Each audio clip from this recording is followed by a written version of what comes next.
नमस्कार, crime report India देख रहे हैं आप। मैं हूं ताबिश हुसैन। सबसे पहले आपको बताते हैं, गुरुद्वारे के केयर टेकर को गिरफ्तार किया गया है पिटाई से एक युवक की मौत के मामले में। बेअदबी के आरोप के बाद पिटाई हुई थी, जिसमें धारा 302 के तहत एफआईआर दर्ज की गई थी।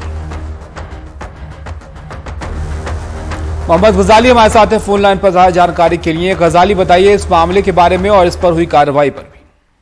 जी, पिछले ही हफ्ते हमने देखा था कि अमृतसर के गोल्डन टेम्पल में एक बेअदबी की घटना होती है। उसके बाद एक शख्स को वहां पर पीट कर मार दिया जाता है और कुछ ही दिन बाद, बिल्कुल उसके 12-14 घंटे के बाद, कपूरथला जिले के गुरुद्वारे में वैसी ही एक घटना होती है जिसमें एक युवक पर बेअदबी का आरोप लगाया जाता है और कुछ देर बाद गुरुद्वारे में भीड़ इकट्ठा होती है और पुलिस की मौजूदगी में उस शख्स को उस आरोप के बिना पर पीट कर मार दिया जाता है।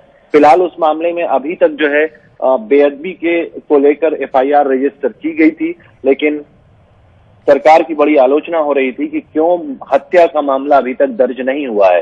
फिलहाल आज सुबह मुख्यमंत्री ने यह बयान दिया था कि सारे सबूतों से यही अंदाजा लग रहा है कि वहां पर बेअदबी की घटना नहीं हुई थी और वो एक हत्या का ही मामला है। और अभी कुछ देर पहले कपूरथला पुलिस ने उस गुरुद्वारे के केयरटेकर को, अमरजीत सिंह को पकड़ लिया है। एक हत्या का मामला भी दर्ज किया गया है जिसमें अमरजीत सिंह के अलावा 100 अनआइडेंटिफाइड लोग हैं और एफआईआर रजिस्टर कर ली गई है। धारा 302, धारा 307, आर्म्स एक्ट, ऐसी धाराओं के साथ एफआईआर भी दर्ज की गई है और उस गुरुद्वारे के केयरटेकर को मुख्य आरोपी के तौर पर पकड़ लिया गया है।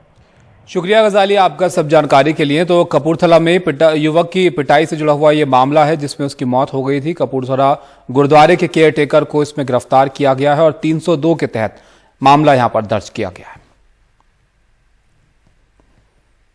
लुधियाना के कोर्ट में कल हुए धमाके में जिस व्यक्ति की मौत हुई थी वही आरोपी था, यह कहना है राज्य के मुख्यमंत्री चरणजीत सिंह चन्नी का। आज मुख्यमंत्री ने कहा कि इस बात के भी कोई सबूत नहीं है कि धमाके के पीछे खालिस्तानी संगठन का हाथ था। कल लुधियाना की एक अदालत में हुए धमाके में एक व्यक्ति की मौत हो गई थी।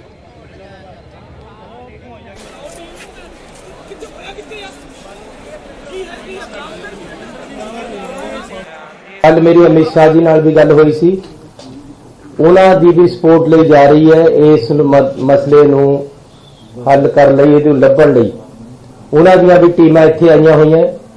मैं उन्हां नाल गल कीती सी, उन्हां दे मिनिस्टर भी अज इत्थे आए हैं क्योंकि आरडीएक्स ते कुछ ऐसे इशू है जिहड़े पंजाब कोल वो सिस्टम नहीं है। वो केंद्र सरकार दी एजेंसियां आके देखदियां है किस लैवल का आरडीएक्स कित्थों आया हो सकदा, वो सारिया चीज़ों की तहकीकात हो रही है।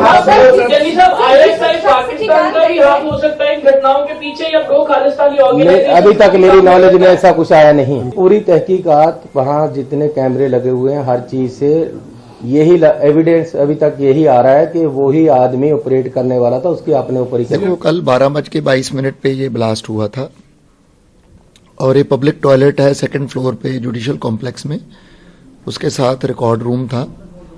तो वहाँ जो प्रिलिमिनरी इन्वेस्टिगेशन में बात आई, मुझे ऐसे ही लगा और बाकी भी जो हमारी इन्वेस्टिगेशन है उससे सीन ऑफ क्राइम जो एग्जामिन किया कि जो बंदा कोई क्रिमिनल था या ऐसा था, उसी के ऊपर ही इसका इम्पैक्ट आया। वो हैंडलर ही खुद वहाँ उसकी डेथ हुई, ये हमारी प्रिलिमिनरी इन्वेस्टिगेशन बता रही थी। टोटल एक बंदे की डेथ हुई और 6 इंजर्ड हैं और 6 सारे इंजर्ड बिल्कुल ठीक हैं, इसमें कोई रूमर वाली बात नहीं है। बाकी सीन ऑफ क्राइम का जो एग्जामिनेशन है वो सबसे इम्पोर्टेंट होता है, वो हम कर रहे हैं।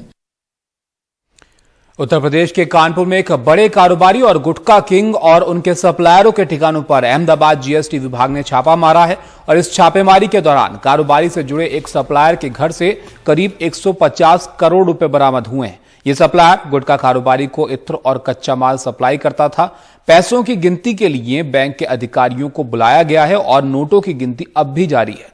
जीएसटी अधिकारियों के मुताबिक अब फर्जी बिल के जरिए सामान भेजे जा रहे थे। कारोबारियों के पास से कई फर्जी बिल भी मिले हैं। मुकेश हमारे साथ ज्यादा जानकारी के लिए जुड़ गए हैं। मुकेश, 150 करोड़ रुपए बरामद होना एक बड़ी बात हो गई है। अभी तक क्या कार्रवाई इस मामले में और की जा रही है? देखिए, अभी भी जीएसटी के और इनकम टैक्स डिपार्टमेंट के अधिकारी सप्लायर के घर में मौजूद हैं और साथ में जो गुटखा किंग है उनके ठिकानों पर भी रेड हुई थी। जो पूरी जानकारी है वो ये है कि जीएसटी को कुछ दिन पहले जानकारी मिली कि कानपुर में कुछ कारोबारी बड़े पैमाने पर जीएसटी चोरी कर रहे हैं। उसी इनपुट के आधार पर पहले गुटखा कारोबारी के यहाँ रेड हुई थी जिसमें कुछ पैसे बरामद हुए और उसके बाद जो गुटखा कारोबारी को इत्र और सुपारी सप्लाई करते हैं, ये पीयूष जैन नाम के कारोबारी हैं जो कि उन्नाव के रहने वाले हैं, हालांकि अभी कानपुर में रहते हैं। और इनकी जो कंपनियां हैं, जो उनकी फर्म है, वो उन्नाव के अलावा मुंबई में इनका ऑफिस है, गुजरात में ऑफिस है, तो वहां पर भी एक साथ छापेमारी हुई। इस छापेमारी के दौरान जो सबसे पहली जानकारी ये मिली कि जो ट्रक उनके गोदाम से जा रहे थे, वो ट्रक में जो सामान लगा हुआ था वो बिना जीएसटी दिए सामान भेजा जा रहा था। इस मामले में वहां से कुछ फेक इनवॉइस मिली हैं जो कि फर्जी इनवॉइस हैं और बिना ई-वे बिल दिए यानी कि बिना जीएसटी दिए ये ट्रक जा रहे थे। तो गोदाम के अंदर से पहले कुछ करीब 200 फेक इनवॉइस बरामद हुई जो कि फर्जी नामों से बनी हुई थी और उसके बाद जो सप्लायर पीयूष जैन हैं उनके घर में जब छापेमारी हुई तो घर से 150 करोड़ रुपए के करीब बरामद हुए हैं, जिनकी गिनती अभी भी जारी है और स्टेट बैंक के अधिकारी, इनकम टैक्स डिपार्टमेंट के अधिकारी और जीएसटी के अधिकारी वहां पर मौजूद हैं। नोटों की गिनती लगातार चल रही है। जो जानकारी मिली है कि इस मामले में जो कारोबारी पीयूष जैन हैं वो इत्र बनाते हैं और सुपारी सप्लाई करते हैं जो कि गुटखा बनाने में काम आता है। तो फिलहाल अभी उनके यहाँ रेड जारी है और आगे क्या कुछ निकलता है हमें देखना होगा। क्या पीयूष जैन के कोई पॉलिटिकल लिंक है ये भी हमें अभी देखना होगा, क्योंकि चुनाव के ठीक पहले ये रेड हुई है, तो ये सारी जानकारी भी देखनी होगी। जी शुक्रिया मुकेश आपका सब जानकारी के लिए। तो इत्र और सुपारी जो है वो सप्लाई करते हैं। 150 करोड़ रुपए बरामद किए गए हैं और अभी भी जो रेड है वो जारी है।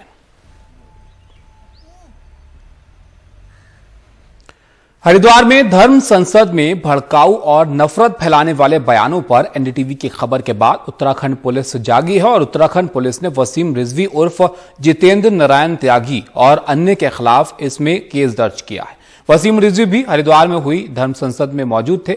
दरअसल हरिद्वार में 17 से 19 दिसंबर के बीच धर्म संसद के नाम से हुई साधु संतों की एक बैठक से एक वीडियो जो है वो वायरल हुआ, जिसको लेकर लोगों में गहरा आक्रोश है। बैठक में एक के बाद एक वक्ता डरावने भाषण देते हुए नजर आ रहे हैं। हिंदुओं को हथियार उठाने और अल्पसंख्यकों का नरसंहार करने की बात करते हुए नजर आ रहे हैं। सुशांत सिंह राजपूत की मौत के बाद शुरू हुए विवाद में महाराष्ट्र के कैबिनेट मंत्री आदित्य ठाकरे का नाम भी उछाला गया। अब आदित्य ठाकरे को धमकाने के आरोप में सुशांत सिंह राजपूत के एक फैन को गिरफ्तार किया गया है। विधानसभा में गृहमंत्री ने आदित्य ठाकरे से जुड़े मामले की जांच के लिए एसआईटी बनाने की घोषणा की है।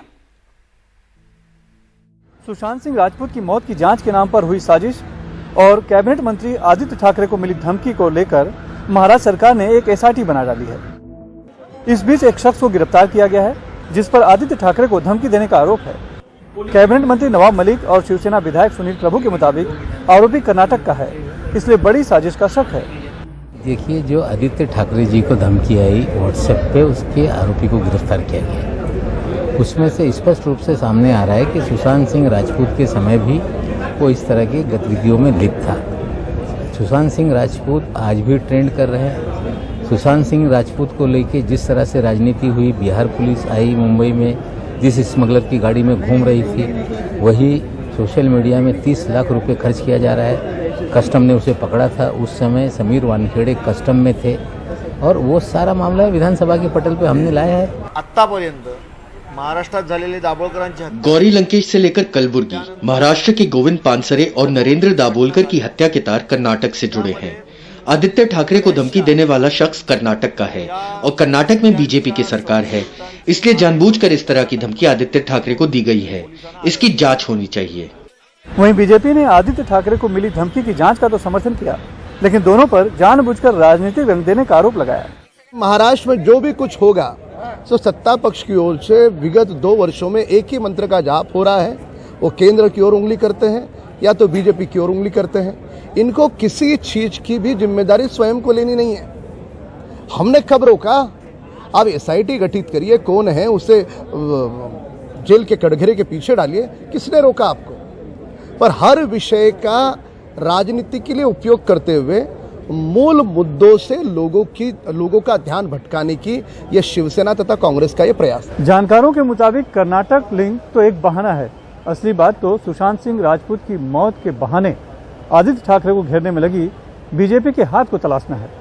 मुंबई से कैमरामैन अशोक महाडिक से सुनील सिंह, एनडीटीवी इंडिया के लिए। राजधानी दिल्ली के संगम विहार इलाके में लूटपाट के दौरान एक व्यक्ति की हत्या करने के एक आरोपी को गिरफ्तार किया गया है। 20 दिसंबर की रात की इस घटना का सीसीटीवी फुटेज भी सामने आया है। फुटेज में देखा जा सकता है कि कुछ लड़के 2 लड़कों को पहले बुरी तरह मारते हैं, फिर उठाकर नाले में फेंक कर चले जाते हैं। बाद में एक लड़के जतिन की इलाज के दौरान मौत हो गई थी। जांच में पता चला कि पंकज और जतिन नाम के 2 दोस्त एक बर्थडे पार्टी से देर रात लौट रहे थे और इसी दौरान एक गली में कुछ लड़कों ने उनसे पैसे छीन लिए और पत्थर से उन पर हमला कर दिया। पुलिस ने इस मामले में रमजान नाम के एक आरोपी को गिरफ्तार किया है। बाकी आरोपियों की तलाश जारी है।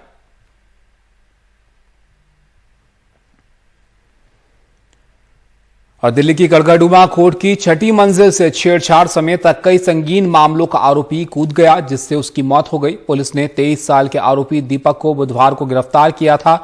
उसे कोर्ट में पेशी के लिए लाया गया था जब यह घटना हुई। पुलिस के मुताबिक गिरफ्तारी के बाद से ही दीपक तनाव में था और इसलिए उसने कदम उठाया।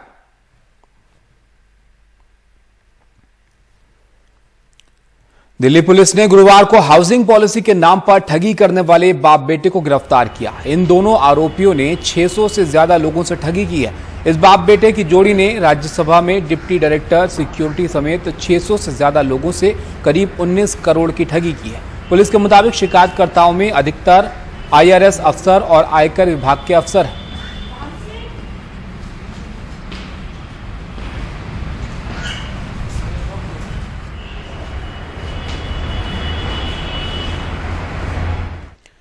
बुलंदशहर की एक फर्म से करीब 1.25 करोड़ रुपए की धान की खरीद कर उसका भुगतान न करने के 2 आरोपियों को ब्रिटेन से प्रत्यर्पण कर भारत लाया जाएगा। उत्तर प्रदेश पुलिस की आर्थिक अपराध शाखा की मेरठ विंग ने Bush foods overseas private limited के डायरेक्टर वीरकरण अवस्थी और उसकी पत्नी ऋतिका अवस्थी के खिलाफ केस दर्ज किया था।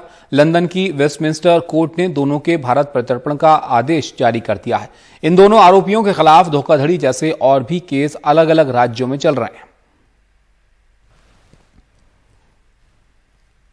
भारी उत्तरी जिला पुलिस ने एक ही दिन में 9 झपटमार और 2 शातिर चोरों को गिरफ्तार किया है। आरोपियों से चोरी का सामान, चाकू, मोबाइल और मोटरसाइकिल भी बरामद हुआ है। 23 तारीख की रात नरेला थाना क्षेत्र में दिल्ली पुलिस की हॉकाई की 2 टीमें लगातार गश्त कर रही थीं। इसी दौरान आरोपियों को पकड़ा गया है।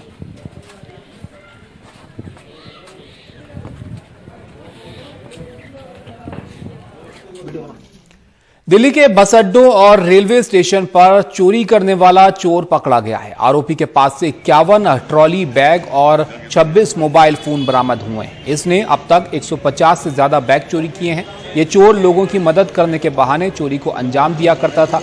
पुलिस की पूछताछ से पता चला कि आरोपी BSc पास है और वो पहले मेडिकल स्टोर चलाया करता था।